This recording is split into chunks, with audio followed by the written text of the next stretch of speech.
Hai, Assalamualaikum dan salam sejahtera. Kami daripada Kumpulan 1 ingin membentangkan tentang inovasi didik hibur kumpulan kami. Saya Nur Aida Afiqah binti Azhar dan nombor matrik saya 2805018. Jadi, saya akan membentangkan tentang pengenalan. Didik hibur merupakan satu penerapan dalam kaedah pengajaran dan pembelajaran yang tersusun dan terancang dengan mempunyai ciri-ciri yang santai dan menghiburkan. Jadi, kumpulan kami telah melakukan inovasi didik hibur yang menggabungkan kepada permainan kad Uno, permainan bingo dan juga disertai dengan soalan-soalan. Dan ianya telah diberi nama sebagai Bino Business Game. Konsep permainan ini adalah berkonsepkan kepada perlawanan dan ianya dapat dimainkan secara berkumpulan atau individu. Bagi memenangi permainan ini, pelajar perlu pangkah kepada nombor yang ada pada jadual bingo sehingga terwujudnya beberapa garis lurus yang telah dipangkah dengan mencukupi bilangan garis berdasarkan huruf bingo. Nombor yang dipangkah berdasarkan kepada kad Uno yang telah pelajar dapat dan juga pelajar juga perlu menjawab kepada soalan yang disertakan kepada kad Uno tersebut. Dan selain daripada mendapatkan nombor pada kad Uno, pelajar juga akan mendapatkan simbol pada kad Uno tersebut dan pelajar perlu mengikuti arahan yang ada pada simbol tersebut. Inovasi permainan ini diwujudkan untuk menambah minat pelajar untuk mendalami sesuatu topik pembelajaran.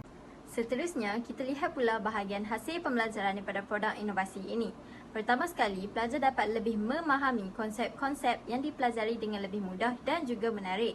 Kedua, dapat mengukuhkan kemahiran pemikiran kritikal para pelajar untuk menyelesaikan sesuatu penyelesaian masalah. Dan akhir sekali, dapat memupuk semangat kerjasama dalam diri para pelajar. Hasil inovasi didik hibur kami telah diberi nama Bino Business Game, iaitu sebuah permainan interaktif yang menggunakan set-set soalan dengan menggabungkan konsep permainan bingo dan Uno. Kumpulan kami telah melihat potensi yang ada pada kedua-dua permainan ini, iaitu permainan ini merupakan antara permainan yang paling seronok dan popular sepanjang zaman, khususnya dalam kalangan pelajar sekolah. Namun begitu, oleh kerana kedua-dua permainan ini kurang mendatangkan faedah dari segi pembelajaran, maka kami telah mengambil inisiatif untuk mereka semula permainan ini bagi menjadikannya lebih bermanfaat kepada pelajar. Kumpulan kami telah masih lagi mengekalkan penggunaan set bingo yang menggunakan 25 kotak nombor, dan bagi permainan Uno pula kami hanya menggunakan kad khas seperti kad return, kad block, choice, plus dan plus one. Pengolahan dibuat daripada segi cara bermain dan fungsi-fungsi kad Uno. Cara bermain telah diubah, iaitu pemain perlu memenuhi ruang kotak bingo dengan menulis nombor 1 hingga 25 mengikut strategi mereka sendiri. Seterusnya, pemain perlu memilih satu nombor di antara 1 hingga 25 yang mengandungi set soalan yang berbeza-beza. Kemudian, pemain perlu memilih satu kad Uno yang berada di hadapan mereka. Jika pemain berjaya menjawab soalan yang diberikan, maka pemain boleh menandakan nombor pada kotak bingo mengikut nombor set soalan. Sama seperti konsep permainan bingo yang asal, pemain dikatakan menang apabila berjaya membuat 5 garis melintang, menekak atau menyilang. Bagi mengekalkan kerahsiaan jawapan, pemain dikehendaki untuk menulis jawapan di atas kertas dan menunjukkannya kepada pengurus permainan. Kepelbagaian yang terdapat dalam inovasi kami ialah dari segi konsep permainan itu sendiri, iaitu kami telah menggabungkan konsep permainan Uno dan juga bingo. Terdapat juga kepelbagaian dari segi fungsi kad Uno yang digunakan dalam setiap permainan ini. Setiap kad mempunyai fungsi masing-masing, iaitu di mana kad block akan menyebabkan pemain kehilangan giliran, kad reverse akan menyebabkan pemain kehilangan giliran dan perlu menyerahkan soalan tersebut kepada kumpulan yang lain. Kad choice membolehkan pemain untuk menjawab soalan bonus, yang di mana jika mereka berjaya menjawab dengan betul, maka mereka akan menanda pada mana-mana nombor yang dikehendaki oleh mereka. Akhir sekali, kad plus one membolehkan peserta untuk menjawab tambahan soalan yang diberi pada bila-bila masa. Pada masa yang sama, sisi kepelbagaian permainan ini juga dapat dilihat melalui 30 jenis set soalan yang telah disediakan. Anggaran kos bagi produk didik hibur kami berjumlah RM26.40 secara keseluruhan. Kami menggunakan perkhidmatan cetak bahan kertas di kedai sebanyak 12 helai yang mengandungi kertas putih dan berwarna. Masing-masing harga kos adalah sebanyak RM4.80. Setelah itu, kami eliminate bahan-bahan kertas tersebut sebanyak 12 helai yang berharga RM21.60.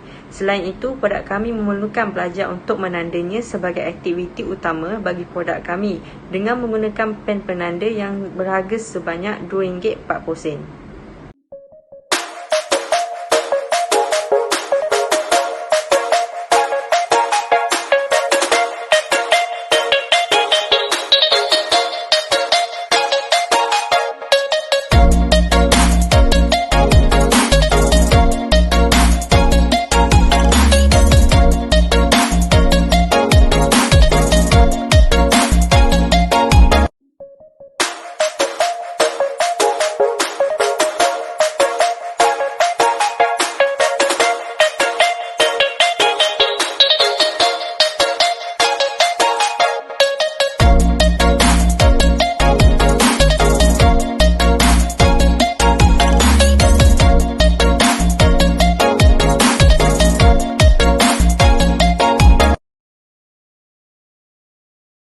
Seterusnya ialah refleksi.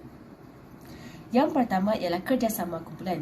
Oleh kerana proses permainan daripada inovasi yang telah kami ciptakan ini dapat dijalankan secara berkumpulan dan juga individu. Jadi, jika pelajar memilih untuk melakukan secara berkumpulan, maka pelajar dapat bekerjasama sesama ahli kumpulan untuk berbincang bagi menjawab soalan dan juga pelajar dapat berbincang untuk menjalankan peranan masing-masing dalam kumpulan sewaktu menjalankan permainan tersebut. Selain itu, inovasi permainan tersebut juga dapat memupuk kerjasama kepada pelajar yang terlibat dalam menyertai aktiviti tersebut, iaitu pelajar menunjukkan kerjasama yang baik walaupun dengan pesaing agar dapat membuatkan aktiviti tersebut dapat berjalan dengan baik. Seterusnya, bagi bahagian refleksi untuk agihan tugas pula, apabila permainan ini dilakukan secara berkumpulan, setiap pelajar akan dibahagikan mengikut bilangan pelajar di dalam sesebuah kelas. Sebagai contohnya, sekiranya kelas tersebut mempunyai 25 bilangan pelajar, maka dengan itu, para pelajar akan dibahagikan kepada 5 kumpulan supaya tidak terlalu ramai dalam suatu kumpulan.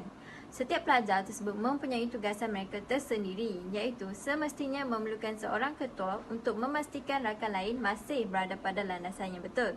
Seterusnya, 2 orang pelajar lagi akan menandakan jawapan dan juga menjaga jawapan daripada ditiru daripada pelajar lain. Manakala, lebihan 2 orang pelajar lagi adalah ditugaskan untuk menjaga masa kerana tidak boleh lebih dari masa yang telah ditetapkan. Akan tetapi, semua pelajar dikehendaki untuk sama-sama berfikir untuk mendapatkan jawapan yang betul meskipun mendapat tugasan masing-masing. Autonomi merujuk kepada keupayaan seseorang dalam membuat keputusan atau mengambil tindakan sendiri tanpa memerlukan nasihat atau bantuan orang lain. Ketua setiap kumpulan perlu memastikan ahli kumpulan ni memberi kerjasama dalam menjalankan aktiviti. Masa yang diperuntukkan oleh setiap kumpulan untuk memainkan permainan ini tidaklah terlalu lama. Jadi, ketua kumpulan perlu memainkan peranan yang penting untuk memastikan permainan ini berjalan dengan lancar. Ketua ada hak untuk memilih sesiapa sahaja dalam setiap kumpulan untuk menjawab sesuatu soalan tersebut. Jadi apa yang dapat dirumuskan, semua ketua dan ahli kumpulan sememangnya bekerjasama dalam melakukan aktiviti ini. Ketua telah menjalankan tugasan dengan baik dan semua ahli kumpulan mempunyai bahagian masing-masing dan turutan untuk menjawab soalan. Jadi ini menjadikan semua ahli lebih bersedia dan dapat menjimatkan masa. Bagi penglibatan pula, yang pertama, setiap ahli kumpulan aktif dalam memberikan pandangan dan idea masing-masing. Pandangan amat penting untuk kita menyelesaikan sesuatu pertanyaan dan menyelesaikan penyataan masalah. Yang kedua adalah membantu antara satu sama lain dalam menyelesaikan tugasan. Masing-masing bersedia untuk membantu ahli kumpulan lain dengan memberi maklum balas jika mempunyai pertanyaan. Sebagai contoh, apabila terdapat ahli kumpulan yang kurang jelas tentang tugasan, maka ahli lain akan membantu untuk memberikan penjelasan. Akhir sekali, setiap ahli kumpulan berjaya merancang dengan baik untuk tugas masing-masing dan ianya memastikan setiap ahli kumpulan dapat menyelesaikan tugasan mengikut masa yang telah ditetapkan. Oleh itu, ianya menjadikan kami semua bertekad untuk menyiapkan tugasan ini. Ini sedikit sebanyak dapat membina kepercayaan antara satu sama lain dalam melakukan yang terbaik.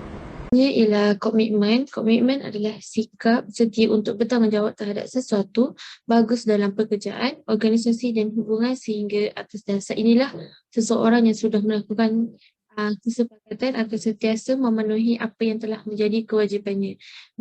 Untuk mendapatkan kelancaran, kefahaman dan kemenangan dalam permainan ini, sememangnya semua ahli kumpulan perlu sama-sama mencari dan berfikir jawapan yang tepat untuk setiap soalan.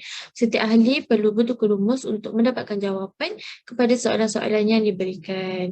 Kerjasama dan komitmen yang ditunjukkan oleh semua murid dalam setiap kumpulan semestinya akan ada perbezaan. Jadi dengan perbezaan tersebut, guru dapat melihat tahap komitmen yang diberikan oleh ahli kumpulan sesuatu kumpulan sama ada memuaskan, baik ataupun tidak memuaskan. Jadi secara keseluruhannya, semua ahli kumpulan telah memperlihatkan komitmen yang sangat memuaskan dalam aktiviti ini.